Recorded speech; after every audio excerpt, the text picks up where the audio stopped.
સુરત શહેરના અડાજણ વિસ્તારમાંથી 15 વર્ષીય કિશોરી ગુમ થતા પરિવારમાં ચિંતાનું વાતાવરણ છવાઈ ગયું છે। મળતી માહિતી મુજબ દીપાલી પવીનભાઈ નિકુમ છેલ્લા 3 મહિનાથી અડાજણની લક્ષ્મીનારાયણ સોસાયટીમાં આવેલા એક બંગલામાં ઘરકામ કરીને પોતાના પરિવારને મદદ કરતી હતી। આ મામલે અડાજણ પોલીસે પરિવારની ફરિયાદને આધારે ગુનો નોંધી વધુ તપાસ શરૂ કરી છે। પોલીસે કિશોરીને શોધવા માટે આસપાસના સીસીટીવી ફૂટેજની તપાસ સહિત અન્ય જરૂરી કાર્યવાહી હાથ ધરી છે।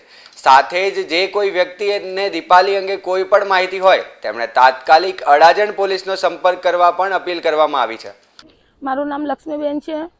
મારી છોકરી અડાજણમાં કામ પર મૂકી હતી એને, તો એ કામ પરથી આજે 3 દિવસથી શુક્રવારથી 3 વાગ્યાથી ચાલી ગયેલી છે સાહેબ।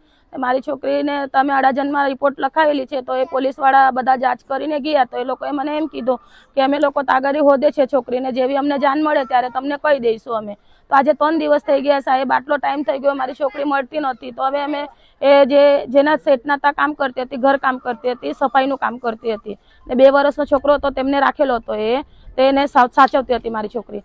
તો આજે કાલે શુક્રવારના 3 વાગ્યાથી ગયેલી છે મારી છોકરી, તો આજે આટલો ટાઈમ થઈ ગયો તો એનો પતો નથી લાગતો। મારી એક જ માંગણી છે કે મારી છોકરી મને જોઈએ છે। તો સાહેબને કીધું, પોલીસવાળા સાહેબને, તો એ સાહેબ મને એમ કહે છે કે તમે એમ કે મારી છોકરીને, મેં પોલીસવાળાને કીધું કે મારી છોકરીને તમે શોધીને લાવો। તો પોલીસવાળાએ મને વિડીયો બતાવ્યો કે આ તમારી છોકરી છે, તો કેમેરામાં આવેલી હતી। તો મેં કીધું હા મારી છોકરી છે। તો તમે એમ કે શું થયું? તો તમે એમ કે ઘરે જઈને શાંતિથી બેસો એમ કે, હવે એ લોકોને જઈને તમે હેરાન નહીં કરતા એમ કે। તો મને મોટા સાહેબે એમ કેમ જવાબ આપ્યો કે તમે એ લોકોને હેરાન નહીં કરતા?